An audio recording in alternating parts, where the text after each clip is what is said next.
So Sam, what is season 4, episode 6 of House?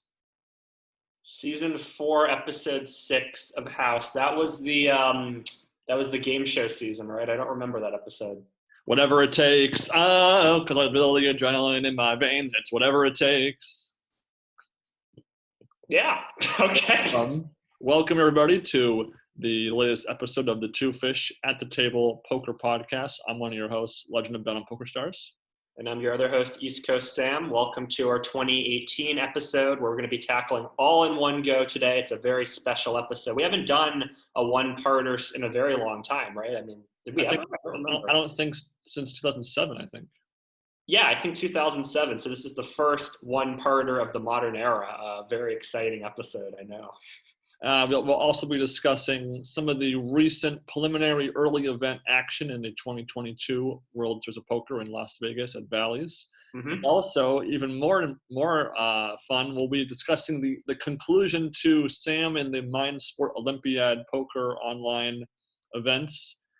We've been following it for a couple of episodes here, and Sam can finally tell us how the last couple of events, how he did, and also his final ranking. So we'll discuss that towards the end, though. But firstly, we'll be discussing the 2018 main event. Again, year 2 of the Pokergo era of the main event, right? Where, again, you had that combination of that live coverage on ESPN intermixed with Pokergo broadcasts live.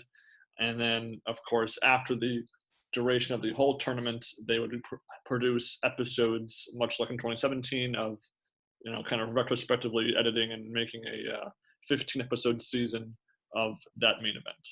Mm-hmm. Yeah, I mean, it's an interesting way to cover it.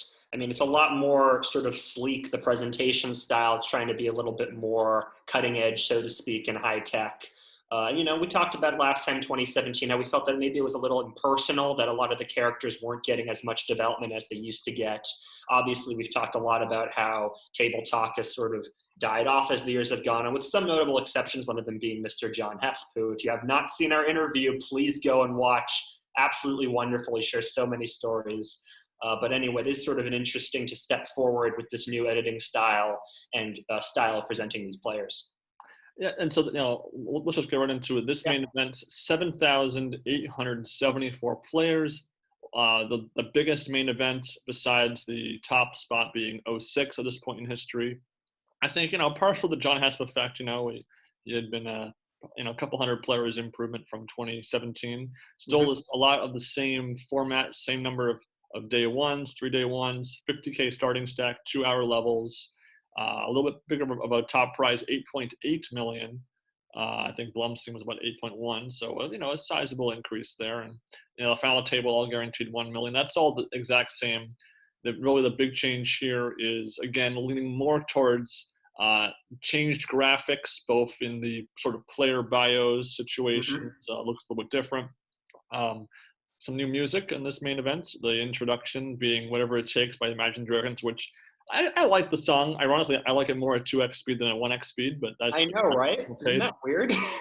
I mean, you get to play the song in half the time too, so it's a time saver. Whatever it takes, I feel the adrenaline in my veins. It's supposed to be whatever it takes. It's just too slow for me.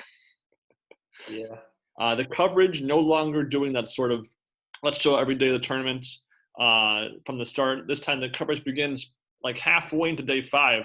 Right. So really moving the goalposts way up to, about, over the halfway point of the pre-final table action of all things.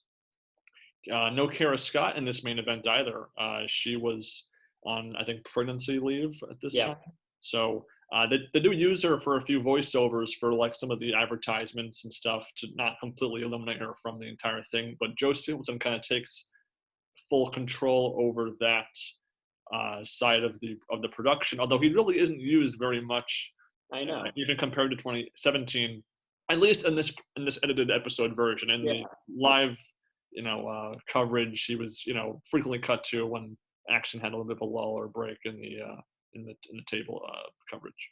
Yeah, and speaking of the Kara Scott thing, did the sound quality for that sound absolutely horrible to you? It sounded like she recorded on her cell phone and like sent it in through the answering machine at I ESPN or wouldn't something. surprise me if they did that. It wouldn't surprise me. Yeah, it sounds really bad. It's very strange. Other changes, the introduction sort of room or location for Lana Norm after that first few minutes of the episode is a little bit blurrier, actually, Yeah. the background. So I don't know if the green screen was a little bit off or if they just didn't care as much, which might be a trend we'll talk about a lot about this main event. And I mentioned that there's a decrease in the episode count, so we only have 15 episodes, and the final table split into 3 parts as opposed to the standard 2, which means really only 12 episodes for the main meat of the tournament. We'll get to the final table later, but I did like that 3 parts because they would break down the days, the final table into 3 days anyway, so it just seems kind of logical to have 1 episode per each day of the final table. Yeah, and we'll also talk about how they cover day 7, which has very interesting that they devote 1 episode entirely to 10-handed play, which we'll get into, but I think that's an interesting decision on their part. Yeah, I mean, we'll get into how many episodes cover each day of the tournament. They borrowed from years prior, first time of the breakdown of the day. Mm-hmm. And I think before we go into the episode breakdown, which I think pretty brisk because we don't have a ton to really talk about. So this is really, in my book, the weakest main event we've had, worse than my least favorites. 03, 04, 2013.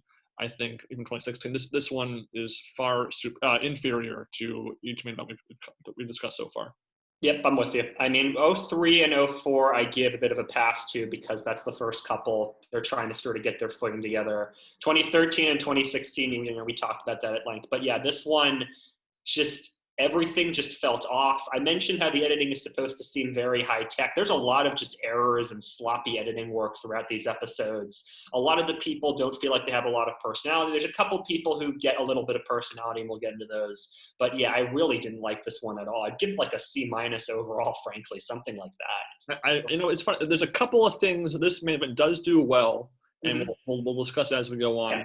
But there's just so many things that are just so that are weak, that just don't work, and compared to even just 2017, which I had mixed thoughts on even then, Mhm. but we still had some good actions and some good deep runs by some notable players.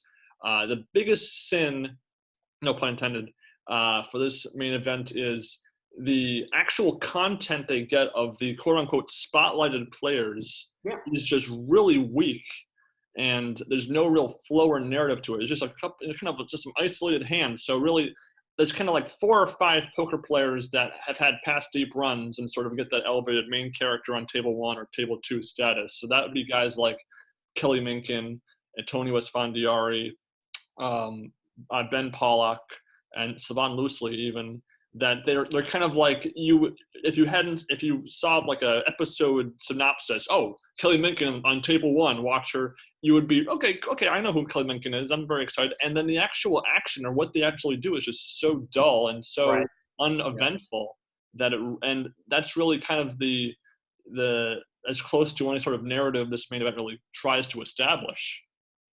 And so that really hurts, in my opinion, the quality of these episodes as a whole. Yeah, I mean, I'm with you. And even the new players just don't get that much characterization. We have interviews with them spliced throughout these episodes, but none of them are that insightful. None of them are that interesting. None of them engage in super interesting table talk. There's a little bit of table talk here or there. I mean, everybody just gets so weak characterization, even the people who make the final table, that there's no narrative and there's no voice here that really grabs your attention. I wouldn't go back and watch any of these episodes again. I will say this, that like most main events, this one gets better as it goes on. Yeah. And so there's a couple of sort of checkpoints in this season where I could see what they were trying to do. Mm-hmm. And it pays off in a minor way, sort of. We'll get to that. I think around episode 5 or 6, I'll mention what I'm talking about. And again, I'm not saying this is fantastic. I'm saying it almost works in a minor way at that point. I'll explain when we get there. And then it almost works in a minor way at that point. I'm trying here. I'm trying to play. I'm trying to give some. Again, poker fans, poker players will find something to enjoy here. But for us, we're kind of in this middle ground of poker fan, poker player, poker audience, and this again compared to 2019, which kind of goes to the let's kind of do an abridged take off the live broadcast. This is a kind of a middle ground because it kind of takes away all the comedy. There's very few segments besides first time, which really isn't a segment compared to the segments we've seen before. Like Best I Never Played or The Nuts or whatever. That's really not a segment in that respect. It takes away out all the sort of extra filler or whatever you want to call it for other cynics out there watching these episodes, and it makes it more about the poker. But the poker itself is just not. It has to, the players in the hands have to mean something for the hand action to matter.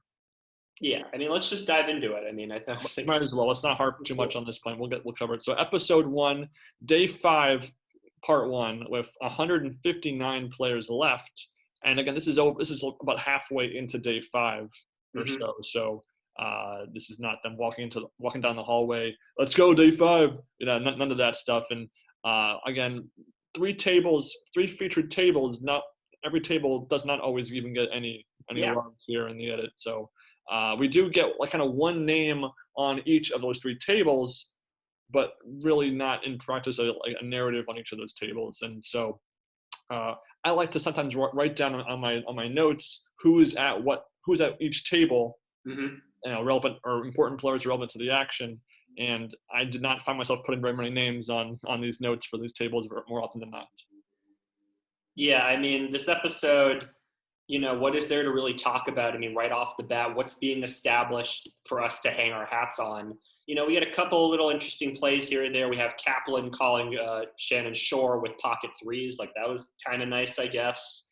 Our first timer segment occurs right here. So here's our first opportunity to have some character development, but it's a very fast montage. It's really just everybody sort of introducing themselves, saying like, hey, I'm John Smith. I'm from London, England. Hey, I'm, da-da-da-da-da. So just don't get too much development there. We do have Kelly Minkin appearing, and, she talks about how she's more confident now, and they sort of flash back to her previous deep run. But again, it's too quick. It's too surface level for us to really learn anything about her. And it's not like she does super interesting plays or anything. Right off the bat, we just don't have very much of an identity despite, so many hands. Nothing really exciting happens. I understand that it's, again, day 5. Players are still trying to get their footing and all that, but I just don't get it. Well, the thing is, usually the first 2 episodes in the modern era of the main event usually kind of pan the whole room, give us an idea of who's still alive in the tournament. So we get some good names here. We get some repeat customers: Paul Volpe, James Opes, Sean Deeb, Rich Zhu. Josephine Esfandiari and Minkin are kind of the big 3 on the 3 tables. Josephine not really shown at all, so it's not really relevant yet. Minkin, she just kind of treads water the whole episode. It's not particularly exciting to see that happen. The only table I really had was kind of fun to have 2 unisex names, as they mentioned, square off Shannon Shore and Kelly Minkin. I guess that's kind of amusing to have 2 unisex names, but besides that, it's not really memorable poker in any way. There's not really much table talk, really. Really, the highlight for me is Esfandiari, and that's setting the bar pretty low. He ends up being moved from table 2. He's showing one hand. He doubles a player up with King Queen against Ace 10 pre-flop for like a fifth of his chips, no big deal. And then this hand, there's one of like 5 moments in this main event that I just loved watching live, and this is one of them where Esfandiari f's off once he busts holding top pair against the sets. Like, you just leave the table instantly. The editing when that was live was absolutely hilarious, and seeing that sort of here was nostalgic in some way, but that's about the best as far as a highlight I have for this episode. Yeah, I mean, Cada does appear. He knocks out a player. Dyer also appears knocking out a player, but, neither of the hands are pretty exciting. Cada knocks a guy out, jacks versus ace king. That's just what happens. It's a flip. Mm-hmm. So it's nice to get a little bit of development there, but again, neither of them are doing anything that's that worthwhile. So really I mean, the editing is a bit different in this. You can just tell from the editing's a bit different. There's less of a focus on a narrative or story like, oh, here's Kelly Minkin had an up and down day on table 1. That's not even really part of the edit, really. It's just kind of what happens more than anything else. Continuing to episode 2, the last part of day 5, with 131 players left. It's really kind of the same tables, the same players. It's a bit better action, I guess, on table 1. We have Kelly Minkin showing some more aggression with, again, mixed results here and there. Kaplan, who we know from busting to Chris Lynn in 2013, he makes this crazy 1.5x pot bluff shove, which actually works, which is, again, kind of an exciting kind of move, kind of crazy. But, whatever works, if it works, it works. Mm-hmm. The action a bit better. We almost get blood in an ace-king against ace-king hand, so that's kind of funny. Yeah. In some ways. Josephine gets 3 outed by Michael Dyer to bust, and that's sort of Dyer's the first of several hands that he'll get lucky on to accumulate a big chip. He busts him and it's the chip lead by the episode's end, so that was kind of cool. And then we get our first Tony Miles and John Cynn sighting, which is, we're always joking about how late in the episode edit the last couple of players will appear in the edit. Yeah. So it's good to see the final 3 all be in the episode 2, as opposed to, say, Peter Eastgate being in the 4th to last episode, finally appearing. And then, play continues in the dark. So, yeah, late on day 5, the power just goes completely out, and Peter checks in the dark, as Lana Norm comment on. Kind of funny. I mean, the action actually, once the lights went out, the action got pretty good in the edit. I know, right? Isn't it funny? It was exciting. Ben Pollock did some magic in the dark, and that was kind of funny. And so, again, it's an episode that's not quite 2016 boring, but it's just not quite engaging for the most part, even with the lights going off. Yeah, if the power went out, would you keep playing? I think I would just go. Because, why would you be playing poker in the dark? Someone might steal your chips. You can't tell, you can't read people and all that. I think I would just insist on not playing. Oh, well, remember Halubarski? He was blind and playing in the main event. It's, even the playing field. So. But everyone's blind when the power's out. Yeah, I mean, again, the day 5 concludes with the 2 episodes being used to show the end of it. I wasn't a fan of Minkin's John Lennon sunglasses. I wasn't particularly impressed with her play, or didn't think it was entertaining either. And besides the twist of the lights going out, it was a pretty below average couple of episodes to get this new season of episodes going. Yeah, and then the first timers, we have a little bit longer of a segment where the guys are, sort of talking a little bit about themselves. But again, none of them say that interesting things. I mean, one of them says, "I'm a hoodie and sunglasses guy." It's like, okay, says half the people in the room. So, doesn't establish anything. Yeah. Mm-hmm. And then we get to the quartet of day 6 episodes. Mm-hmm. And again, these are some more forgettable episodes once again, besides maybe a 9 for Poker Boom in India by Rugani. That's kind of funny. At this point, Ben Pollock kind of takes the quote unquote spotlight on table 1. Mm-hmm. And he shares it with Minkin too, but these 2 players, both of them are just not very impressive in these episodes, and just kind of fade away. They don't really accumulate too many chips. Minkin kind of ends up in the whole getting short, doubling up, getting short, all in sort of not so engaging narrative. And and then Joe Cada gets some shown on table 2. So again, he's the last former champion in the field. So he's going to get a bit more of the edit. This is where it's kind of the origin of him kind of grabbing more hold of the spotlight at this point. Yeah, but again, he's just not doing anything that exciting. I mean, we see him in a couple of hands. He folds when there's a straight on board. There's just nothing that exciting here and there to really hang your hat on. He does fine. He seems fine, but that's about it. Yeah, I thought this was a very, meh episode. The last 8 minutes are actually pretty good, but you have to get the 36 minutes of pretty boring stuff to get there. There's a pretty epic ace-jack high call against an 8-7 high bluff. Tables by Trudeau. So that was impressive. And we do meet our first taste of P-Town, or Say Chow, who I guess has the best nickname in the field at this point. But yeah, I mean, he gets so much hype throughout that, he's like the player to look out for, the crazy character, and I don't see it. Sorry. I don't think he's that funny. Sorry.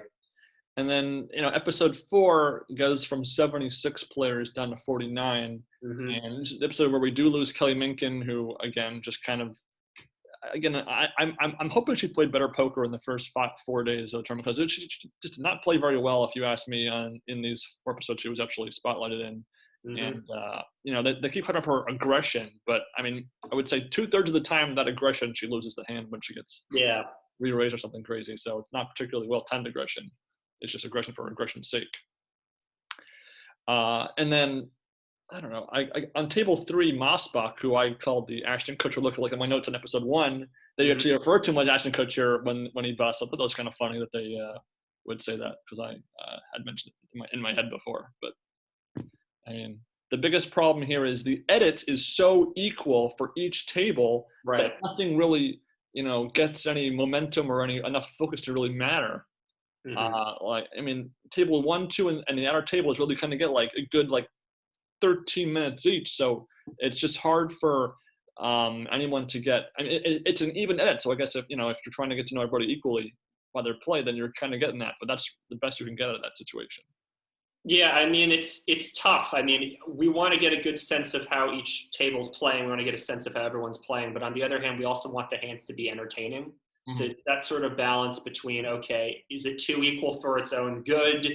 Should we just have equality for equality's sake, or entertainment? And I think you kind of need to lean more toward entertainment. These hands just aren't that exciting. And we learn more about Tony Miles, his substance abuse problems, and how he's trying to be more kind and interpersonal at the table. He wins a big hand.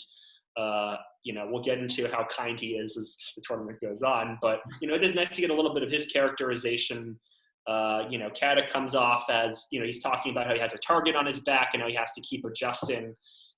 Again, we'll kind of talk about how he adjusts as the tournament goes on. But again, there's just really not that much of substance to really be there. They keep mentioning this guy Fletcher. We haven't mentioned him thus far. He's this stand-up comic / poker player. I don't think he's very funny or personable, frankly. I don't know about you. Well, I mean, maybe, there are ways to be funny at the table, one-liners or whatever, but maybe he was just spending his brain juices on poker at that time. He was doing pretty well. I mean, he's in the final, a few tables of the main event, and he had, decent chips for the most part on day 6. And so I know that when we were watching, I mean, whenever you hear, so it's a comedian, okay, you kind of want to root for him, whatever. It's not like, not a firefighter, but, it's like, okay, I'll root for him. But he's not the most interesting character. He kind of gets into that sort of B tier focus at this point in the season. Mm-hmm. But again, going back to my point of, there really aren't any big names besides maybe Joe Cada really left at this point. So it's you as a audience member, having watched the 14 main events before, you want to see some familiar faces, and when it's all new folks and they're not particularly controversial or funny or entertaining or lights out, boss level Greg Merson playing poker or something, it's kind of hard to really be drawn to their poker play. Yeah, absolutely. I mean, that's the problem right there. I mean, Cada, there's nothing wrong with him as a person or anything, but he's not a super splashy personality either. He's not super eloquent or engaging at the table. And again, it's, we don't want to send the message that you have to be super engaging, and compromise your game. Obviously these guys have to stay focused at the table. If talking isn't a part of their game, they shouldn't talk, but it just makes for very bad viewing. Yeah, and that plus, we're always looking for entertainment television. So you want to see, the floormen coming over, making these controversial rulings. We want to see people getting angry, fighting, getting tilted, getting drunk. Give me something, throw the table around. We want to see some action. And it's just everyone kind of behaves themselves and plays just kind of, standard poker. Is just not, at this point, not jumping out at the screen of us that it's super entertaining. Yeah. Now, some big chip stacks are forming on day 6, as day 6 always has. You have guys like Antoine Labat getting aces against queens and kings pre-flop. That's mildly exciting. He gets into the chip with that hand. There'll be a trend of lots of big pairs running into each other. Michael Dyer, sucks out against James Opes, who we know from his deep run in 2016 and 2017 too, right? Wasn't he deep in? I mean, that's somebody else. So again, we're seeing, some big hands happen, but when you don't know the players that well, it's hard for it to, elevate itself to a super highlight. Just kind of okay, it happened, cool, moving on. Yeah. Now, I will say, episode 5 is a minor turning point where it felt like now we've had enough screen time for a lot of these names that we're getting a better sense of these new folks that we knew nothing about before this main event. Mm-hmm. I'm not saying it makes them super deep people or three-dimensional poker players, but it felt like they went from 1D to 2D a little bit for some of them. That was my takeaway. A little bit, not a ton, a little bit. Because by this point, there's only 4 or 5 tables left. So no matter where you turn the cameras to, you're going to see a table with multiple players that we have seen, at some point before in the last couple episodes. I mean, I guess so. Yeah, I mean, there's a couple fun little hands here. There's the infamous Garrett versus Souza hand where Souza goes all in with 9-8 in a pot where 3 players have already raised, and Garrett's, I guess just for the pay jump or whatever, just tanks for 5 minutes with pocket kings before finally calling. I guess Souza didn't see it as a slow roll. That's nice. I guess it's technically not a slow roll. I can't imagine going all in of a handful of big blinds on a pay jump bubble of all things with that much action with 9-8 unsuited. Some folks like the 9-8 suited against aces. Oh, it's a nut beater or whatever. Okay, they didn't even have that. It's just so funny. Like I just can't believe that it happened. They've been talking all along about the player pacing and all that, so they kind of paid off a little bit on that hand. I thought it was funny. I mean, the other notable elimination is we do lose Ben Pollock in 42nd place. He makes a bad fold one hand and then busts to the same player right after Fan. Again, Ben Pollock, props to him for making 3 deep runs in a 5-year span, 2013, 2017, 2018. But again, he's not super personable. English is not his first language, so his English is it's hard to have some solid table talk when you don't speak great English. And again, he can speak English well enough. I'm not saying he's horrible at English, but again, he was as close to the main character really at this point. And he kind of gets a weak ending and doesn't make it deep enough to really okay, maybe he has a chance of winning this whole thing after the year prior. But again, still really impressive to go. Again, these couple of years here we had in 2016, 2018, a lot of repeat super deep runs by players, including Mr. John Cynn, who got 11th place in 2016. I would argue he's plays a very solid game. He's a bit more personable, a bit more talking about the table than the majority of the field here. So he definitely is one of my, the better winners in my sort of rankings as far as from start to finish. He was in as early as episode 2. Yeah, absolutely.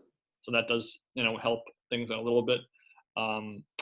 But again, besides, John Cynn, finally, by the end of day 6, he is a bit more present in the edit. So that helps him a little bit more. But again, with 1 episode left in day 6, we have the final 4 tables playing down to 3.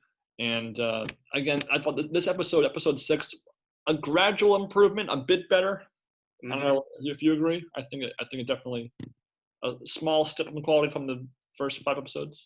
Yeah, I mean, I think I watched this episode before you did, and I sent you a message saying oh, don't worry, there's a couple really nice John Cynn moments in this episode. And I agree with you. I mean, Cynn does come off as a good sense of humor about himself. He keeps mentioning how he has no fixed abode. Someone asked him at the table, where did you say you're from? And he goes, homeless. I think, was it Rich Zhu at the table with him? And John Cynn said, oh, he's actually my uncle or something like that. Just little jokes like that. They add a lot of life to it. Again, Cynn, yeah, I'm with you on Cynn. I think he's one of the better winners, especially the last few years, one of the better winners.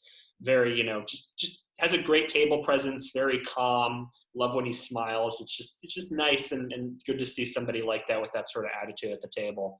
I mean, this episode's it's partially the Cynn Fletcher show. They both are shown in quite a few hands. Fletcher kind of maybe playing a little bit too loose of his chips here and there, but it works at first until he meets his demise as the episode ends. So he just misses out on making to day 7. There's some okay action on the outer tables. So table 2, we have Labat in a set over sets situation on the very first hand. And ironically, Labat does not raise the second nuts on the river. I mean, I was shocked that he did it like that. It's not even like the board was all that scary.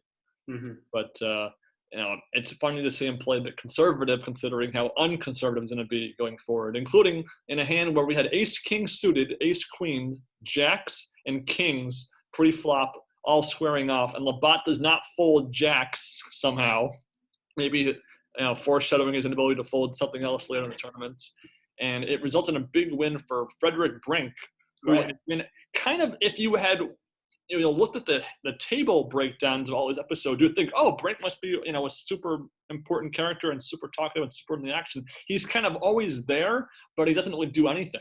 I know, right? Isn't that weird? He's on the brink of being, a big character, and he never quite makes it. Yeah, I mean, Staples and him had some weird segment where like Staples is asking him questions and he doesn't say anything. Like, do you remember that? I think that was like back in episode 1 or something. Yeah, it was a Like, little. that's the most characterization Brink got. Like, he keeps popping up in the coverage, he keeps playing hands, and yet I don't know. Again, maybe it's just his table presence. He doesn't want to give anything away when he speaks. I don't know if English is his first language or not. Whatever. We want to be fair to the guy, but it's just not entertaining to watch. It's not interesting. Oh, I think we almost totally forgot that earlier. One of the Joe Stapleton bits was he was making all these puns off of people's names, like this guy, men win, didn't win. And our boy Mike Nowinski gets name dropped by him, because they mentioned Mike Nowinski didn't win ski. Right. He had made a min cash, and I know we briefly discussed that with Mike in our interview with him. So it was nice to see him get name dropped in this main event, even though he's not actually on the screen at any point. Exactly. Yeah. Very nice. But anyway, so back to the episode. So we get a montage of John Cynn's different shoves, like how he puts his chips in. That's kind of amusing. I mean, a little personality. Adds a little bit of personality. I mean, Cynn kind of has these little mini bits he does. Like he'll work against 20 miles. He'll like mock his slow play, putting in his chips very slowly, or something like that. He's just trying to have some fun at the table, not disruptive fun or loud fun like John Hesp or something like that. But again, it gives him a bit more personality. He's definitely one of the more personality-infused characters in this edit of this event. So that helps considering how far he goes. Spoilers. Spoilers, yeah. And then the episode ends with Manion folding kings. Like, that's sort of our first time we really get to see Nic Manion. So it's, we're starting to get little bit moments here and there, which is nice. Well, at this point, everyone in the final table has been shown in some capacity. We had DC earlier on day 6, for example. Zobian is accumulating chips, mostly off screen, but he'll be the chip leader as day 7 begins. So everyone's kind of in there edit at some point. So in that respect, again, that's one of the things this main event does do well, is that when you begin so late in the tournament, there's only so many players to go around, so you're going to have the final 9 be a pretty high % of the action just by default. Right. But again, the biggest problem with this quartet of day 6 episodes is that the focus is spread so thin, it's so even amongst each table that nothing really latches onto as far as the flow of a story in that day of, this player had an up day, and then they argued with him, and then had a bad hand, and then nothing like that really happens. Everyone's just kind of there. And right, exactly. Even Ben Pollock, who has another pretty Minkin kind of slide, poor showing, doesn't really gain any sort of real entertainment attention from me. Yeah, absolutely. I'm with you. I mean, it's just too equal for its own good. It's too thin for its own good. I don't know what the balance is exactly of how much you should be showing of other players so that we understand where their action is and how much you should be building narratives. But there needs to be some sort of balance there, and it's too skewed over and being equal. Yeah. And then that leads us into another 6-episode marathon. That is day 7. A couple of main events ago, we had a 6-part day 7, and it had been 4-part episodes the last couple of main events. But here we go back to the 6th episode, and that does mean that everyone is a pretty equal edit for a lot of the players, particularly the final 9. They all get their time to shine at some point, which is a good thing. But it's also 6 episodes for an already pretty dull main event, and I have, once again, more negative than positive thoughts on this batch of episodes. Absolutely, yeah. I mean, off the bat in this first episode, we get down quite a few eliminations. I mean, we're going down from 27 all the way down to 21. So actually, it was 26 because they had an extra elimination as day 6 ended. So we had a surprise bonus elimination, so everyone was one step closer to the final table before day 7 even began. But it's just a very homogenous episode. Everything just kind of blends together. I was not engaged. The first half of this episode has 0 knockouts, and then you get 3 in a row right afterwards. So I like to see kind of every 10 minutes have one bust out. That way it's steady flow. You're counting down the eliminations. Linsky wins a huge pot, gets him his big stock that he'll have for the majority of day 7. So that's kind of, again, some more of him. But again, I didn't care for this episode much, and that's coming on some, pretty strong day 7 content the last couple of main events. Yeah, I mean, day 7 always just has that tension within it. And there's a little bit of that here and there. I mean, we get some, a little bit sense of tension in the player dynamics and all that. But yeah, this episode, None of the all-ins are that exciting. It's just kind of, pair over pair situations or, flips that just go the other way. There's, nothing to really hang your hat on. Yeah, and then the next episode gets it down from 21 players down to the final 2 tables. Right. The action is arguably slightly better than the last episode. I would say a bit more. Ironically, nothing is more emblematic of a main event than when Brink races out of turn and then shoves on Cada, but no drama stems from that event at all. Like they just kind of move on. They don't even care. They just kind of move on. Nothing exciting happens from that outcome. Yeah, it's a very strange moment that happened. They even replay it as if we need to see it again. Yeah. Very odd. And then an absolutely bonkers, as I call it, hand between Dyer and Goncalves, who was one of those first timers that had survived this long, where quote unquote no one gets off that train, where we get top pair runs into middle pair and a flush draw for 43 million chips put in on the flop. And so that's like a tournament defining situation that goes Michael Dyer's way, as the deck often does for him. And so Goncalves, to his credit, does ticket pretty well when he loses. But again, Michael Dyer, we have an entirely different main event if Dyer loses that hand. I know, right? As a result, that gets Dyer, firmly into the driver's seat in this tournament. And it's kind of the start of Michael Dyer rules the world as the final table countdown continues. But really, besides that hand and maybe a little bit of John Cynn's little, steady rise, he had been on the lower side of the chip count earlier and was, rising up to the point he'll, be at for the final table. Again, just not a very not a super tense episode. Usually in day 7, the tension's in the air. It'll get there a bit later, but not quite at this point.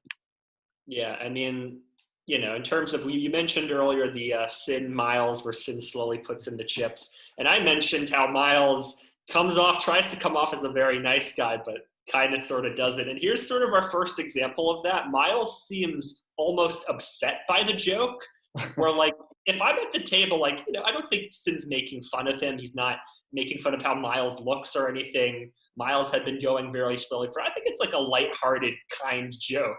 And Cynn apologizes for it after, but Miles seems genuinely bothered by it. Like for a guy that does like yoga and meditation and nutrition, you'd think he wouldn't want to be, stressing himself out more than he needs to. Yeah, it's a very strange moment. Was it then that they kind of said, "Oh, hi, I'm John, hi, I'm Tony," or something? They kind of introduced themselves to each other. Was that earlier or something like that? I don't remember. I remember just Cynn apologizing afterwards, like, sorry, now I feel like a dick for doing that, which, I don't even think is necessarily necessary, but it's just a very odd moment. Mm-hmm. And then episode 9, we have the final 2 tables and kind of the last, like, the number 9er or whatnot left, Slavan Loosely, who was 18th in chips of all things, and at the featured table, and he busts on the bust first at the final 2 table. It's just very unfortunate that every time they try to prop up this one player as like the next main character of the tournament, he goes out. So that kind of leaves Cada as the last man standing in that respect. And I'll tell you this, I actually fell asleep watching this episode. For the first time in this podcast, I fell asleep. Now, to be fair, I had gotten home from work. I got out of work early. I was watching this episode after work, and I was tired from work probably, but I fell asleep about 3/4 into this episode. Yeah, I was able to stay awake, but yeah, I'm with you. There's really just nothing. Here we go again. There's just really nothing to talk about in terms of this episode. We get a little bit of character development here or there. We have a sort of segment where everyone's talking about like what the first thing they do is if they won the main event. Some people would go buy something. Some people would give money to their parents. Like, that's kind of a sweet little segment. We learn more about Michael Dyer, who started playing in 2004, so he actually has quite a bit of experience, went to college and dropped out. Not super interesting, but at least there's something there. Just, tiny little character moments here and there, but nothing too special or profound. The only note I really had here is that if you track the eliminations on day 7, whatever table Dyer is at had the majority of the eliminations, for better or worse. So even on the final 3 tables, it's a pretty even split of eliminations. But then once we get on the 2, the 2 in this episode are both at table 1 with Dyer, and that continues into the next episode 10, where we lose 2 more players from table 1 as well. Interesting. Yeah, and when you have that one big stack and they're taking up every hand, they're raising and taking pre-flop, and everyone's trying to notch up the pay ladder. That's going to happen a lot of times. Yeah, that's true. I mean, that's happened before. Didn't McKeon? I mean, McKeon knocked out obviously a lot of players on day 7. That's happened before, where it's sort of like one table's had a lot of the murderer's row, whereas everybody else is sort of playing slow. Yeah, I think if you compare the chip counts of both tables, it was fairly equal actually. Mm-hmm. But Dyer had such a disproportionate percent of the chips that it kind of caused that sort of chip distribution. Mm-hmm. And then, so episode 10, day 7, part 4, we go from 16 players down to 14. And again, at this point, each episode is more or less one level. So Right. that's kind of the nature of having a 6-part day 7 breakdown. Is you're going to have one level per episode, more or less. A bit better action. I mean, we have P-Town busting on hand number 1 on the episode. So he'd been in the edits, sort of, just wasn't really all that relevant to the overall poker action per se. Michael Dyer continues his climb. It's just kind of what happens. Even though he gets hero called by Linsky correctly. Right. Yeah. I mean, hero calls are always entertaining for the most part. Oh, of course. Yeah. Again, one of the top 5 hands on PokerGo's YouTube channel is this suck out by Joe Cada against Brink, the ace-6 suited against ace-10. Yeah. I guess Cada loved ace-6 that day, but I mean, even then, it's on the river, but it's not that crazy a hand, really. I mean, I know it's Cada with 15 players left, but I think it's still kind of a weak way of having a top 5 hand. I just don't think it's very. Oh yeah, I'm with you. Or pre-flop all in. I mean, come on. Yeah, it's what happens. Martin Garrett's, who we haven't discussed at all because he's kind of one of those. He's in the edit, he's there, but he leaves no imprint on you. Kind of like P-Town, among other, and Brink. He's kind of omnipresent. He's like Ryuk in the back half of Death Note. He's there, but you won't be talking about him. Yeah, I mean, he was in the hand with Souza where he tanked.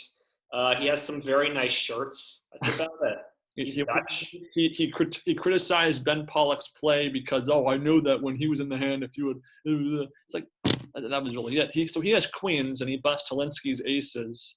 Right. He 5-bet in 20 million chips, which is kind of insane to me. I mean, I know that the tables are like 7 or 8 handed, but I don't think that's how you can play queens in a profitable fashion. I mean, you're going to fold out so many hands you want to play against, and you're only going to be crushed against a better hand. So exactly, yeah.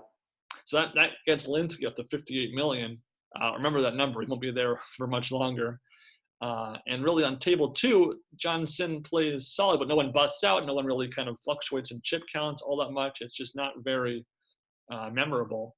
And table 1 gets a bit more of the real focus in table 2, which with only 2 tables left, I'd say more of an even split, if you ask me. And you mentioned the production errors in this season, but we have perhaps the most unique, bizarre, weird production. I don't even know if it's an error per se, but just a weird thing where like the video edit letters appear on screen at one point. Like, what the heck was that? Yeah, that's just a mistake in the editing there, because they usually give little time, stamps to clips so that they know in the edit bay where to put the clips in. So I think that's what that was about. So they just forgot to remove it. Like, scene 1, scene 2, part 1, act 1, go like the. Yeah. It's very weird.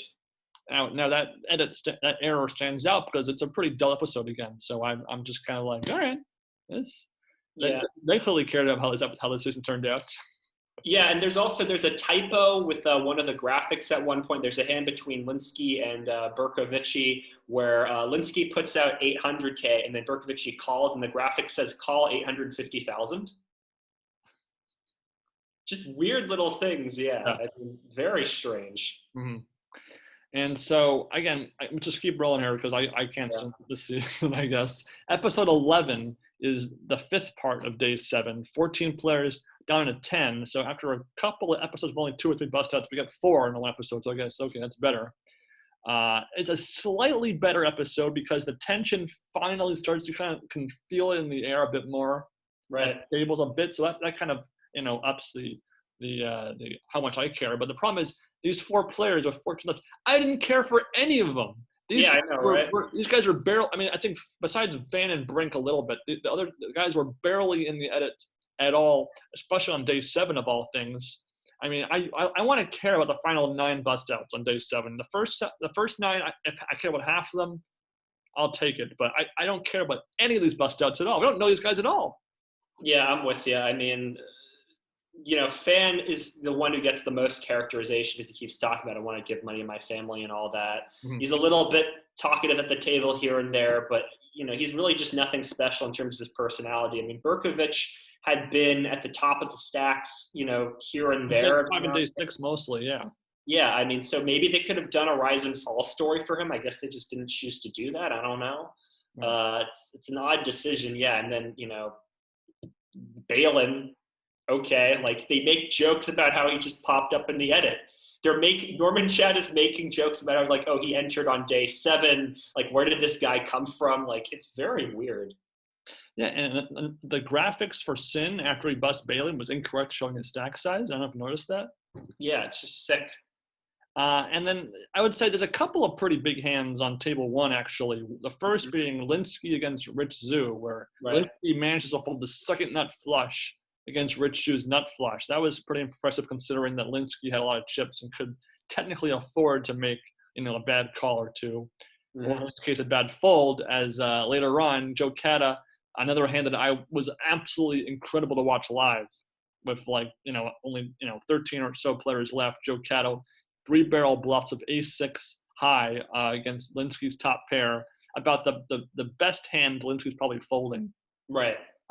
Pretty incredible hand. And Linsky, again, not even convinced at any point that he was making the right fold, but, pretty incredible for Joe Cada, of all folks, this close to making it back to the final table after winning at 9. That was entertaining too. Absolutely, yeah. But besides that, I mean, it's a pretty good hour for Cada. It's a bad hour for Linsky. Besides those points there, it's a better episode than the last couple. And really, it's better than most of the episodes of this season. But really, it's, again, not setting the bar particularly high. Absolutely. Which now probably the best episode of this main event probably is episode 12, the final episode before the final table. Again, not setting the bar terribly high, but it's, pretty good considering how often the final table bubble is rushed or imbalanced, or we have a very forgettable, bust out like, was it Josh Weiss in 2016 or something, or short stack, 10th place stack going out in 10th place. Oh, whoop-de-doo. It's a pretty good episode if you ask me. Yeah, I mean, we'll get to that hand in a moment. But yeah, I mean, I do like how they gave this its due, the final 10, really let it play out. I mean, right off the bat, we have a sort of interesting hand with Cada folding ace-queen to Miles's 10s, which I think is, an interesting spot for him to fold. You have a bunch of, nothing super exciting, but again, there's just that natural tension of the moment there. We get a little bit more about, Miles's life, how he does sports and meditation and keto diets and all that. And we learn about Manion a little bit, how he's sort of, trying to pick his spots, not make mistakes, play conservatively. We get a flashback to him folding pocket kings, which is something another player should learn how to do. But anyway, just a lot of interesting little moments here and there in this episode. And we actually get a couple of decent narratives that Tony Miles begins 10-handed play in 10th place and kind of has a pretty strong rise up in the chip counts to the middle of the pack by the end. Michael Dyer and Nic Manion, continue to chip up in some substantial ways, mostly at the expense of John Cynn. He began 10-handed play with 61 million. He'll have about 35 million, I believe, when the final 9 actually happens. And so again, it's a pretty good action. So one of the more number ones is Tony Miles flopping top pair of Jack 9 against John Cynn's aces, and then turning 2 pair, doubling up, and really kind of changing the flow of the final table, because Miles no longer being that short stack is no longer the goat to get out of the in 10th place at that point. So that, this entire bubble lasted 34 hands, which took over 2 hours in real time, actually. So again, a fairly lengthy bubble, not the longest we've seen, but definitely in the upper tiers of that time frame. And again, some pretty good action. Everyone's trying to avoid being that 10th place finisher until a little hand happens where the action begins with Nic Manion getting a couple of aces. Yeah, I mean, you all know this one. I mean, come on. Who doesn't know this hand at this point? I mean, Manion gets aces. Labat has kings, calls. Zhu shoves for, didn't he have how many bigs did he have again? 40 big blinds. He had 40 big blinds, which I don't think that's a good player to shove, but well, whatever. I mean, the original version is 1.5 million. Yeah. And Labat call is 1.5 million. Rich Zoo is 24 million. So, a simple 4-bet or 3-bet to maybe 6 million or something, that's going to do the same thing as a 24 million shove against two stacks that had about 40 something million, 50 million. So it's not going to, it's going to be, I think, a valid 4-bet, 3-bet there. And then if they re-raise it, then what would happen? You can, figure it out from there, especially if Labat calls Manion right afterwards. Maybe Rich Zoo but it doesn't even matter because Rich Zoo completely bypasses the option of 3-betting and just goes all in for 40 big blinds. Nic Manion, of course, goes all in. And then Labat, I'm not sure who played it worse, Labat or Zoo. I guess Zoo played it. No, I think Zoo played it less bad. I don't think a 40 big blind shove there is necessary. I mean, when you have 40 bigs, just raise to 6 and just go from there. Because what you want queens to call, you want ace king to call, you want these other hands that you can beat to call and get value out of. Yeah, but at least it's earlier in the action, whereas Labat sees two players go all in for a lot of chips. Like, again, the multiplier is 1.5 million to 24 million. That's 18 times bigger, and then it's a double on top of that 24 million by Manion. So Labat, what two hands are you putting those two players on? Ace king and what? Ace king and what, kings? I mean, no, that's 5 kings, man. What are you hoping for? What are you expecting them to have there? When are you ever not against at least aces once? And even if it's ace king and queens, you're still not out of the woods anyway. So I don't see how you can make that call, even if it's covered. I mean, I don't either. I mean, I'm with you. It's a bad decision. I mean, everybody's talked heads and tails about this, so I won't regurgitate what everyone says. And yeah, I mean, I'm not trying to make fun of Labat or the way he looks or anything, but how he puts those chips in is so funny. I'm sorry. Just I wanted to do an introduction, just making fun of him, but I thought it'd be too mean. But just him, just. It's too funny. I'm sorry. It's too funny. I mean, the funniest part of this hand for me is Linsky folding 10s and then kind of turn to his right and laughing because he wasn't doing so hot in the chip count. He was only about 26 million, so he was down about half of his peak on day 7. So he was turning in the wrong direction, and but he knows how to snap fold 10s without any issue. But anyway, so again, it is by far one of the craziest hands of poker history. The best final hand of a bubble of all time. It was unbelievable to watch it live. It still holds up in the episodic version. It was a great moment. Yeah. And the end result is Nic Manion, the lone first timer, still in the field, and a certified creep, as Reddit will point out. I'll show you I've seen it. You've seen it, yeah. He's the chip leader. Michael Dyer, a very close second, and then we have a very similar dynamic as 2017, where we have two big stacks with about half or a little bit over half the chips, and then a sizable drop to third place, and then kind of some middling stacks kind of in that same ballpark. Although Labat being a little bit shorter than Ben Lamb was the year prior, but fairly comparable with the blind 300K and 600K. So again, a very explosive ending to the pre-final table action. I think that it ends pretty strong. I mean, you can't end any stronger than that. Absolutely. And again, if you were going to give me a chart of the quality episode, it was kind of going to be, it's a jump up. It's above average for main event episode for these seasons. It's obviously above the average of this season. Right. So yeah, I mean, it ends strong, but again, we've harped on our thoughts on the season already, and I think the only thing left to do is cover the final table. Yeah, absolutely. Right into the final table. No November 9. Right into it. So Labat busts in 9th, everybody. What a surprise. With kings! Well, even before that happens, if any astute observationists like us would note that they actually slowly altered the chips, the 25K, 100K chips. They changed the color on the circumference of the chips. I guess to make them stand out more on TV. I don't know why. I don't think it was needed, but I obviously took note of that. And the non-Americans are the ones that meet their demise in this episode. All the all of them. So we had 6 Americans in the field and 3 that would be Labat, Metalidi, and Linsky, and they are the first 3 to go out.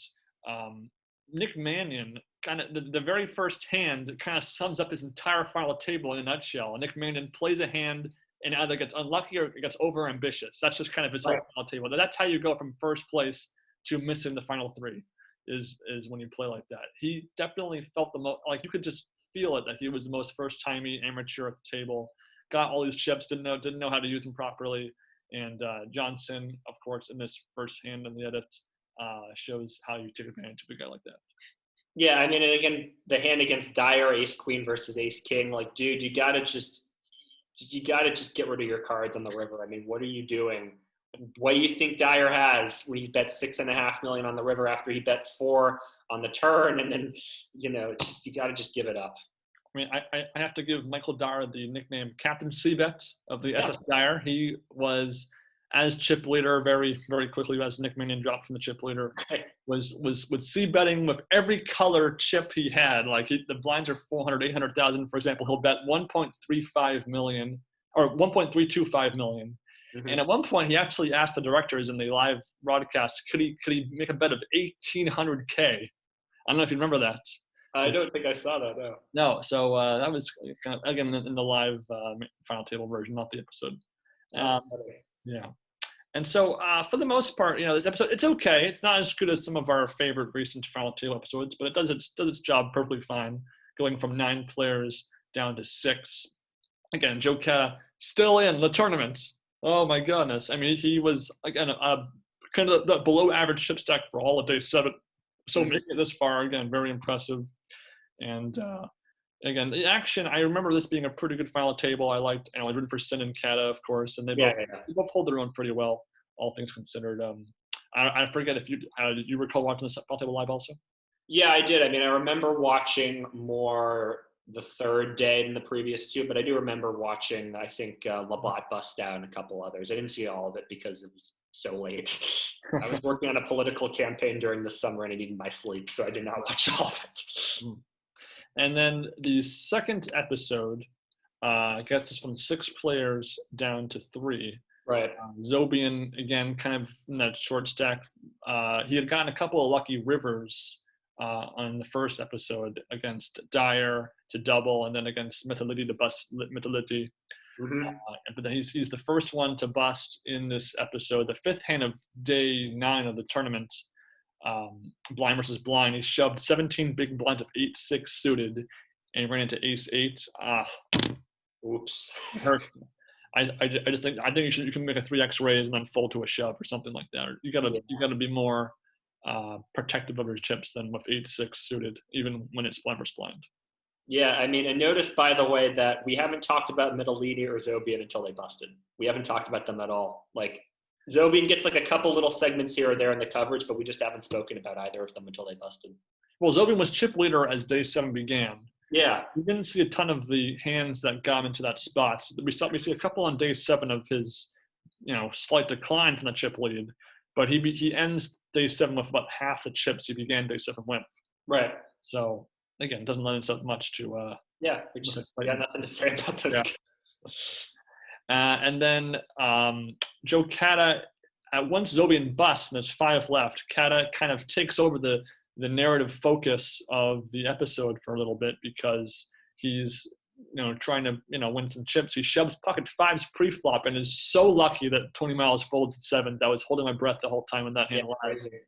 And then he actually does a river shove bluff with the best hand against Cynn on the river, with a missed overs and a flush draw hand against Cynn's total air, which again helps Cada reach 46 million chips. So he's finally kind of got some chips to work with. And then just 4 hands later in real time, Miles just can't freaking fold the ace king when Cada makes a huge re-raise all in with pocket 10s, and Cada of course loses the flip.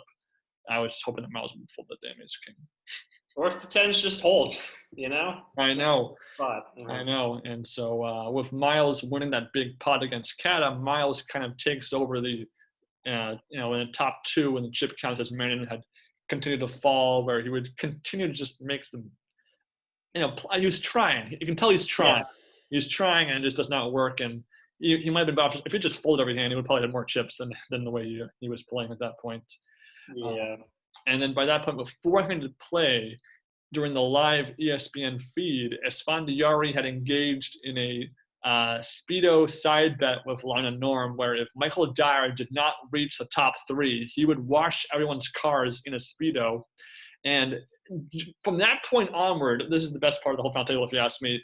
Dyer had just mini blow up after mini blow up, mostly to Tony Miles. Right. And Esfandiari would get more and more nervous that Dyer would be out in 4th place by that point.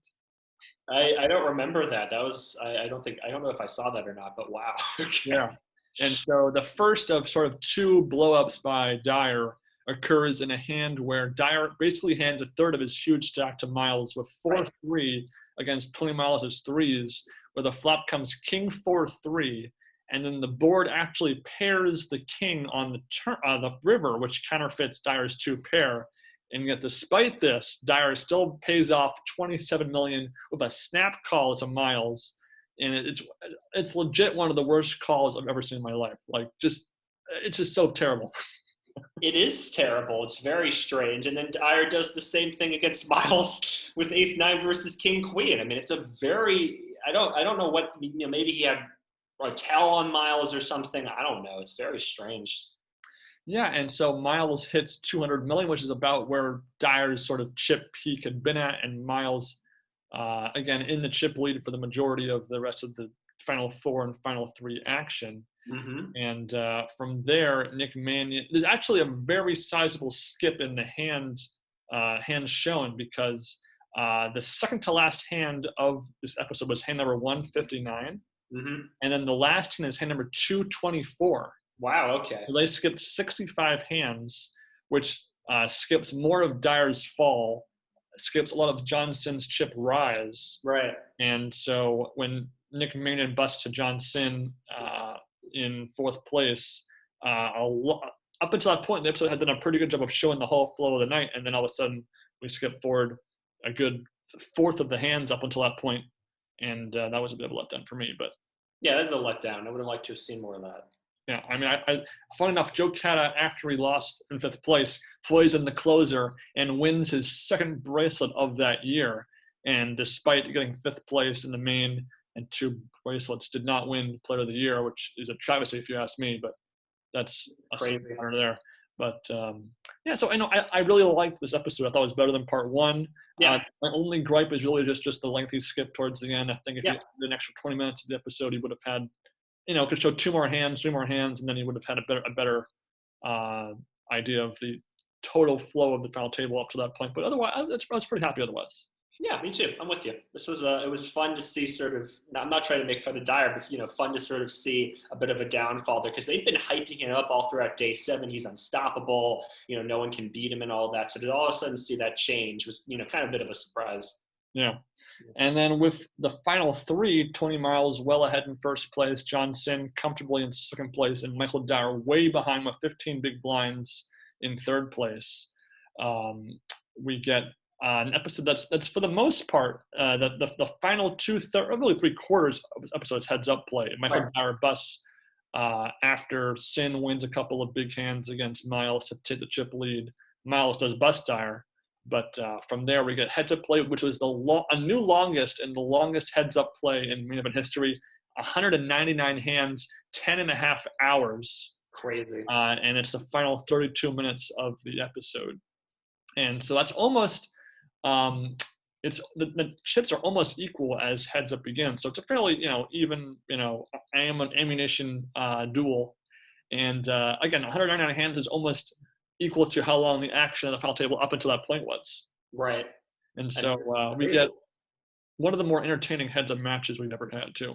Yeah, this was great. This was crazy. I think Cynn is the better player than Miles is, but Miles was playing his heart out. They were just going back and forth the whole way through. Again, didn't watch all of it because, we would have had to have stayed up until all night. And then 5 a.m.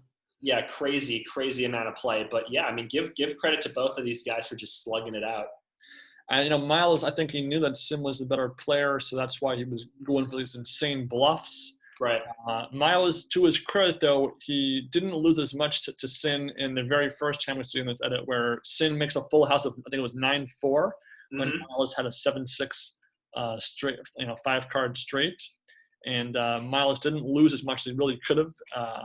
Possibly have lost. I guess the board was paired, but even still, it's hard to not think your straight's good.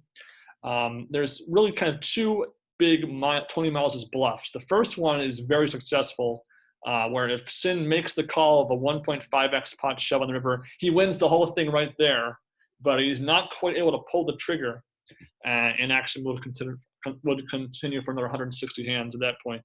But Cynn was this close to making that call of a middling 2-pair with a paired board on the flop in right. So. Yeah, I mean, it was a sick hand to watch live. I remember watching that and being like, oh my God, Cynn, just call. And then after Cynn found out about it, wasn't quite tilted, but he was definitely, his table presence was like a little bit prickly, I noticed. Mm-hmm. And Miles, was sort of trying to be Mr. Affable at the time, so he, wasn't tilting back at him or anything, but it was kind of interesting to see that hand play out live. And what happened? Yeah, and John Cynn once again has the misfortune of his aces being cracked by Miles, right, making a streak of 10-8, and Miles gives a little "let's go" shot to the crowd. Cynn for the most part was kind of taking the lead, and then would get unlucky, and then would lose a lot of chips. Then would win back. But just 4 hands after Cynn's aces get cracked is when the final hand of the tournament takes place at 5 a.m. Pacific Standard Time, or for maybe a young man named Sam, 8 a.m. Eastern Standard Time. If anyone named Sam logged into TV at that time in the morning, where John Cynn makes a supposed slow roll with 3 kings on a king 8-5 board, or king 5-8 board. But tell me, you saw this hand live. What was your thoughts? Yeah, I mean, I remember I woke up, it was like 7:30, because our family was going to go on a family trip to an amusement park, actually, in New Hampshire. So that's why we woke up early, or I woke up early.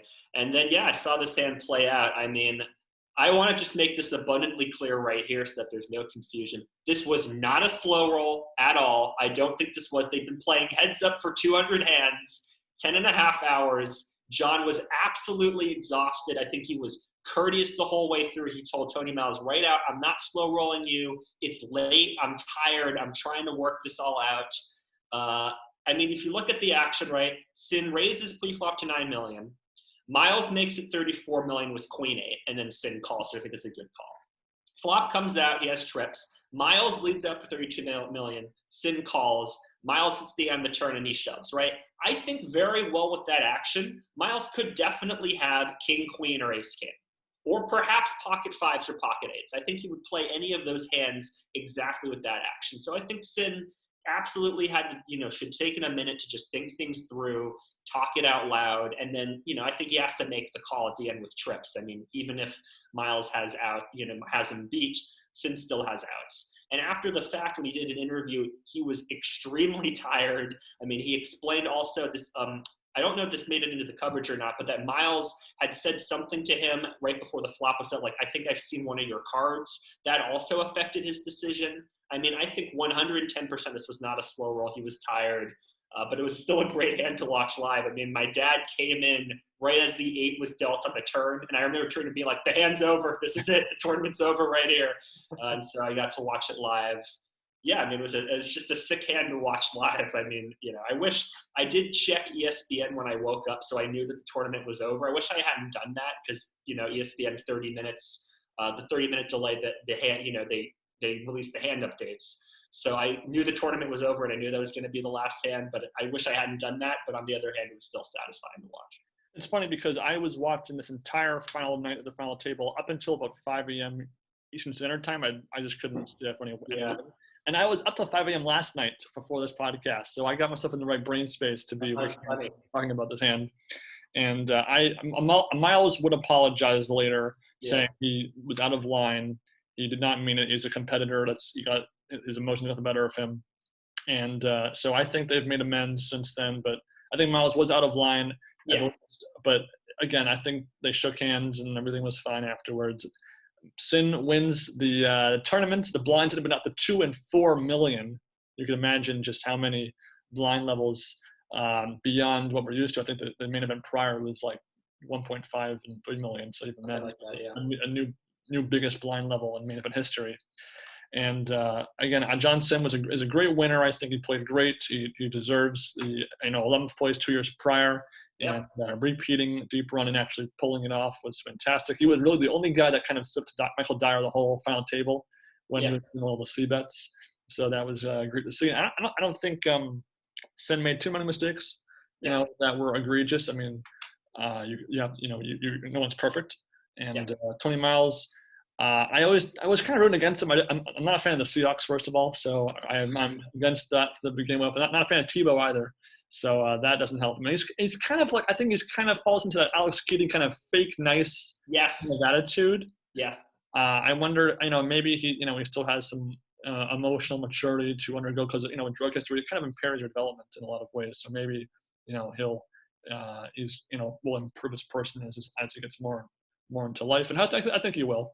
But and hopefully the money didn't and the loss and the money won't didn't cause any sort of trouble. Hopefully not. I think money can be a good thing or it could be a bad thing. So 50-50. But with that, we have come to the end of this 2018 season of the main event. I think even as we've discussed, even as it got better towards the end, I think it's still the worst main event of all time. Too many, I call it lots of repeat customers, but for them really make their mark besides John Cynn, and he wins, so obviously he would. And the only postscript thing I want to discuss is Nic Manion. He was kind of exposed on Reddit for being a creep and like a half stalker, half like harasser, kind of like sexual creep or something like that. I don't know. I mean, you mentioned you had heard about this too. I meant to pull this up before it started, but I didn't get around to it. But I think he sent some tweets to some girl or text messages or something that were just kind of a sexual, predatory nature. He also mentioned that he bought a bunch of cars with the money he had. So I'm not trying to be mean to the guy or anything, but yeah, it definitely seems like the money and the fame kind of went to his head for a moment. So not the most likable first timer we've had. Maybe John Hesp can teach him some lessons on how to be a first timer. But so again, I didn't want to hit this main event. I had not seen the majority of these episodes prior to this rewatch this time around. I had no nostalgia for it really, besides having seen the live version of this main event. Mm-hmm. Again, the live version far superior, if you ask me. I recommend anyone can find those hours and hours of coverage to watch that if you want to get the best taste of 2018. At least I'm going to hope that having seen this, I will not be as let down by 2019 as we could be as we get to 2019. Mm-hmm. But I know it's kind of. I mean, one of these main events had to be our least favorite, and just so happened it's this one. Yep, I mean C- is still the grade I'd give. I might even go D+, honestly. I'm going to give it a few points for the 10th place hand. Heads up, Johnson winning and his personality and all that. Cada's deeper. I'm going to give like a couple little points here and there, but yeah, like I don't feel the need to go back and rewatch any of these hands. Couple clips here and there, sure, but again, I'd like to watch the live versions and not the edited versions because the commentary is just more emotional and more original. Yeah, I mean, I just really don't feel the need to rewatch this again. So that's what brings it down a notch. I think let's get into maybe the first 10 or so events of the 2022 Worlds of Poker has begun at Bally's. And a couple of players that, I've always been kind of eyeballing, guys like Dan Smith and Scott Seaver continuing their success in poker. Dan Smith winning his first bracelet and the heads up championship against the horrible tanking of Christoph Vogelsang. I know, right? I mean, that first half of that match was all Vogelsang too, so I was so worried that Dan Smith was going to lose, and then he gets lucky on two big hands towards not lucky, he was ahead with the sixes against ace five, but then he gets lucky with a weak ace against stronger ace and pulls it off, and I'm happy for Dan Smith. Yeah, I mean, I'm happy for him too. I mean, for a while he'd had this reputation as the best player who's never won a bracelet. I thought he'd won a bracelet before. I mean, he's had so many accomplishments, so it's nice to finally see him notch that. And then Scott Seaver pulled off his, I think it's fourth bracelet. Yep. And so that's always good to see. Phil Hellmuth played in one event. He did cash in it, so he's 1-for-1 this year. Negreanu having some struggles. He's played a number of events and not made He's kind of unlucky. I've watched some of his vlogs, and he's gotten unlucky in a couple of key spots here and there. But Yeah. Phil Ivey has been on the scene and making some relative deep runs here and there, so that's always good to see. And obviously there'll be a little bit, still another month until the main event starts before we can see if our favorites can pull it off. We can make some, we can each have our own team of like 5 players to root for. We'll see who can do. Oh, sure, yeah, I'd like to have that. Yeah, and Dario Sammartino's gotten 3rd place in 2 events, so that's pretty good. Karai Aldemir also cashed in the high roller. Phil Ivey also cashed. And Aldemir's also still alive, I think, with like 10 left in another event right now. So he's continuing his success, his momentum from the year prior, winning the main event. So he's not a one-hit wonder. Yeah, always good.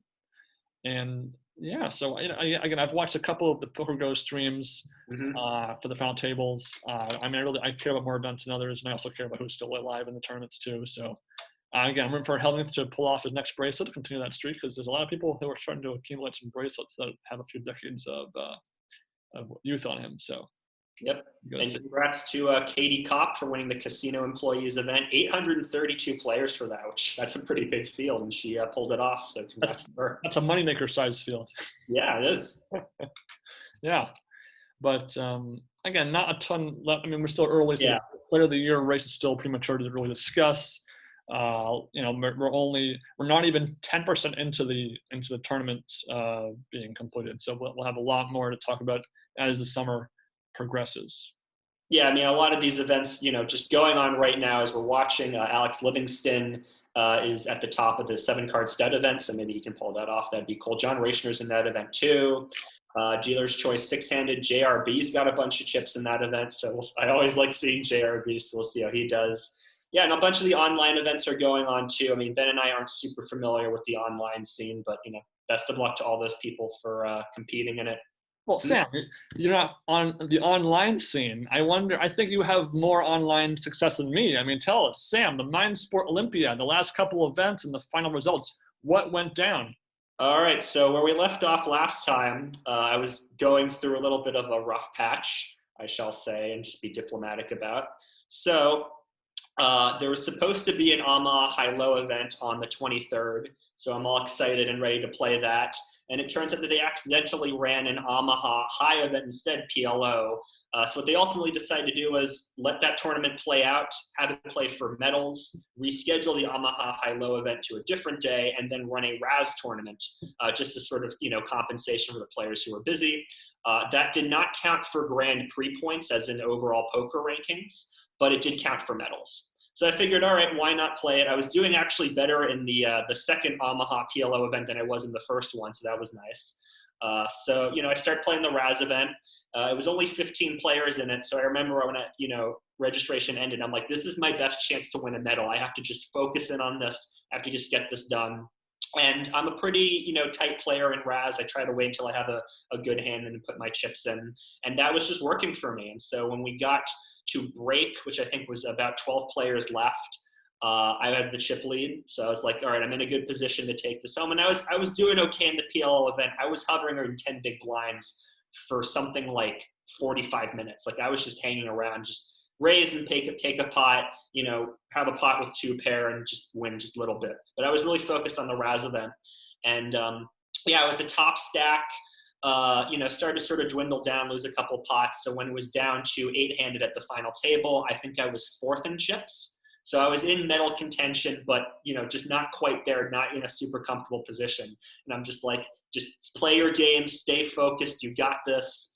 And managed to accumulate some chips. And we were all fairly even with each other. Nobody had a lot of chips. So I was able to get up to first place, and then, I'd kind of drop down to third and then get back up to first and so on. What I was able to do was when a player to my left was the bring-in, it would fold around and then I'd raise and take a pot. And that happened a couple times. So I was able to just win small pots like that. Then when we were down to 5-handed, one guy was the short stack.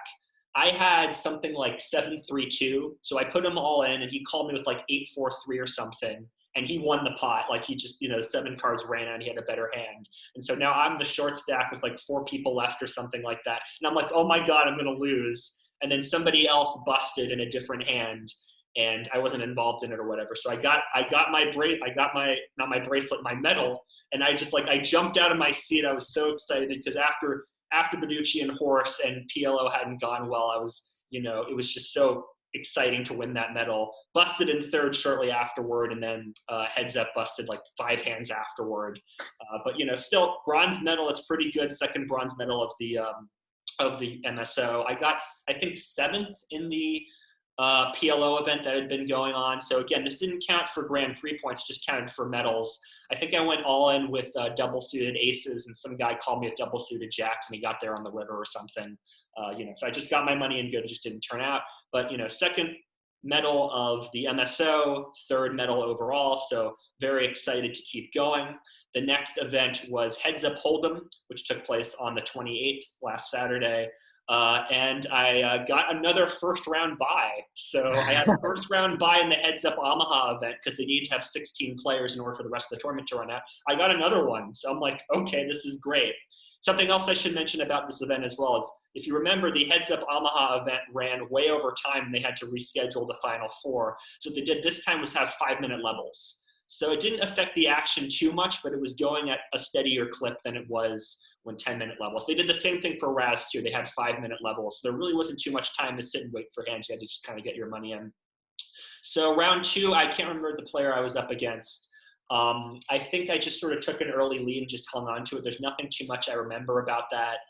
Just, waited for my spots, waited for a good hand, eventually got them all in and won. And then round 3, I remember, I think I had him down at 3K for a very long time. I again took the lead early and then just kind of managed to grind him down and had him at 3K and just couldn't close him out. And I remember saying to myself, if I get this, it's my 3rd medal of the MSO. I just stay focused. Don't think about the medals too much. Don't think about the, Grand Prix points too much. Just stay focused, get in there, try to close him out. Going back and forth for a little while, he'd chip up to 3,500 or 4K, and I get him back down and just back and forth. And then finally I got queens. I raised. He 4-bet big. And then I just said to myself, I've got pocket queens. I got to put them all in. I put them all in. He called me with ace king, and I jumped out of my seat. I'm like, oh my God, I'm one flip away from my 3rd medal of the MSO. Oh my God, just hold. And it held. So that was just so sick. So then on to the mound, onto the final 4. Something similar happened with the final 8, in that I got him down to 3K and I just couldn't close him out. He just would chip up a little bit and chip back down, chip up a little bit. I think I then had him down to 2,800, and I had ace-7 of clubs. So I think the blinds were something like 125, 250, something like that. So he had, just over 10 big. So I figured, and I wasn't super, when I had 7,200 chips. So I'm not super big stack. I have to just kind of put them all in. So I had ace-7 of clubs. I put them all in. He calls me with jack-9 off. So 58% chance to win, right? I'm like, oh my God, I'm going to go to the gold medal round. I'm going to have a shot to win this 9-high flop, brick. So, but again, we're still about even. So I'm still in it. And we kept playing for about 10 minutes. And I think, if I'm remembering correctly, what happened was he won a fairly sizable hand, got me down to 4K. Then I tried the next hand I tried a river bluff when there were 4 hearts on board, and he snap called me. He had some weak heart, so I was down to 3,200. And then I got ace-7 again, and I shoved, and he tanked for a moment, and then called me with 10-9 off, 9-high flop again, and brick, and that was it. So I was out with a bronze medal. 3rd bronze medal at the MSO. I couldn't complain. I just wanted to win 1 medal, so winning 3 was great. So they rescheduled the Omaha High-Low tournament for the 29th. And I had a party on that day that I was going to. A friend of mine just graduated from school. So it was at 5 o'clock. So I figured, all right, tournament starts at 2 o'clock. I'll just try to play as much as I can. And whatever happens, happens. I'll try to collect a couple of Grand Prix points. Just to give you my sense of where I was at the rankings at this time, I was, I think, 6th or so, somewhere in the bottom half of I think 6th or 7th or 8th or something like that.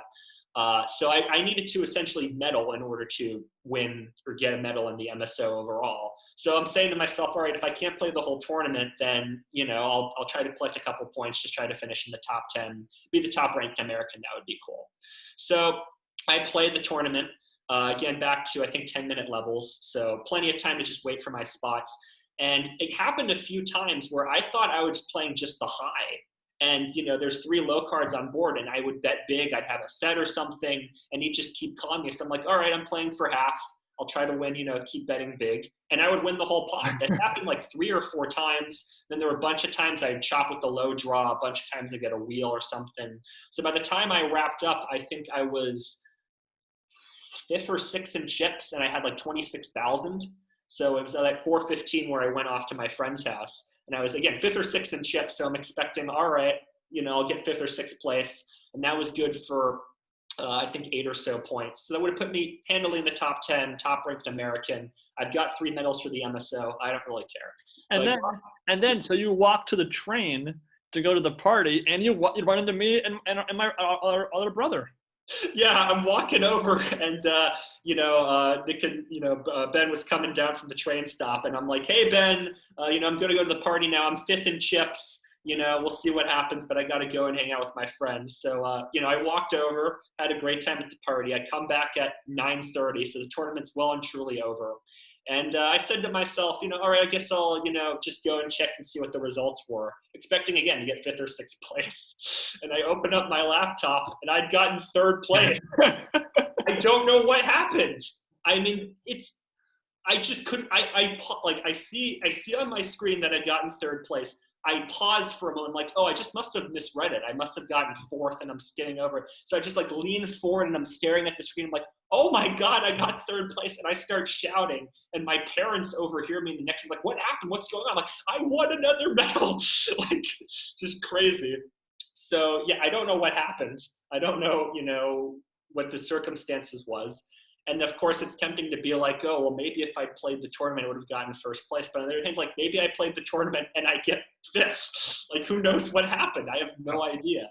So 4th bronze medal of the MSO. And that's the last poker event. And I did a quick sort of back of the napkin calculation, and I saw that I got 2nd in points. So I'm like, all right, 2nd in points, that's not too bad. And then they calculated it again, and it turns out that this guy, Dario, who has 120 Mind Sport Olympiad medals, by the way, he's a grand master of the MSO, got a couple points in that event. So we were tied for 2nd place points, but he won an event and I didn't. So that was the tiebreaker. So he got 2nd and I got 3rd. So I won the whole shebang. 5 bronze medals during this MSO, more medals than 1st place, got 2 gold medals in open event and the gold medal overall. So I won more medals than any poker competitor did. In 3rd place overall, top ranked American in my 3rd MSO ever. So, could not have been happier with how the results went. Got extremely lucky in a lot. I mean, I got 1st round buys in most of the heads up events. The Raz event was 15-handed, so if they had been able to advertise that event, who knows? Maybe they get 25 competitors. Maybe I don't get a medal. So I'm totally cool with them not doing the Grand Prix points for that or anything. But yeah, I mean, it's 3rd place is just it's more than I could hope for. It was awesome. Had a blast doing it. Even if there were some rough patches here or there. I mean, I got 4 medals in open events. Then I got 4th in another, 6th in another, 7th in another, 8th in another. I mean, I made that's 8 final tables or something like that. I mean, it's just such a sick run. I mean, biggest team I've ever went on. And really, if you'd gotten 1 more point, and that could have been, there were 2 events where you had to leave to log out early. Right. You never know. You could have maybe gotten another. So you were really this close away from taking 2nd place in this whole thing. Yeah, and if the A7 holds up in that heads up match, it was 16 points for 3rd place, 28 for 2nd, and the gap between me and 1st place was 10 points. So that would have covered the total. That would have covered it. Yeah, I know. It's the way it goes. I mean, again, hats off to the 1st place finisher. I think his name is Ben too. He got 2 gold medals, and he did well in a lot of other events. And then Dario getting 2nd again. He has 120 Mind Sport Olympiad medals. I'm so happy to get 3rd place. It's not even funny. So yeah, that's the MSO. Totally played if you're at all interested. They're going to do the same event next year, maybe recalibrate certain things. And then if you have the money, you can go to the MSO in London, which is taking place in August, and compete there. And there's all sorts of different events for this too. It's not just poker related. There's Settlers of Catan, there's Scrabble, there's a lot of games, a lot of options. A lot of really fun games. And, just to give you a sense of how competitive this thing is, the guy who got first place in the MSO overall won, according to my calculation, 6 gold medals and 2 silver medals. So just to give you a sense, like I'm a rookie compared to these guys. Like the competition is super cool. Yeah. And I know that maybe in a future podcast, you might you can unbox your medals, your bronze medals, and we can see them, all 5 that you took down just in the last month and a half, 2 months of poker action. Yeah, I mean it's based in the United Kingdom. So when I got my medal in 2020, I had to just pay shipping and handling. But I don't have a super big amount of money, so if it's like $100, I might just get the 3rd place medal overall or something. We'll see what bit it is, but yeah, I'll try to get all of them. Yeah, so that's fantastic, and hopefully our online poker guru Mike Novinsky will be proud of you, and I hope so. And we'll hopefully be proud of him as we turn our attention to the 2019 World of Poker Main Event, taking another step deeper into the waters of just kind of a more of a live broadcast feel, different edit, different vibe style that will include Jamie Kerstetter in the broadcast booth, not just on the norm. And so we'll have a lot to discuss for our next episode, not just about modern poker events, but as we get ever so closer to the modern year of the main event in our retrospective look back. Yeah, I mean, it's going to be interesting going forward to see how the next couple seasons improve, even with a similar editing style, if they improve at all. So trying to be optimistic.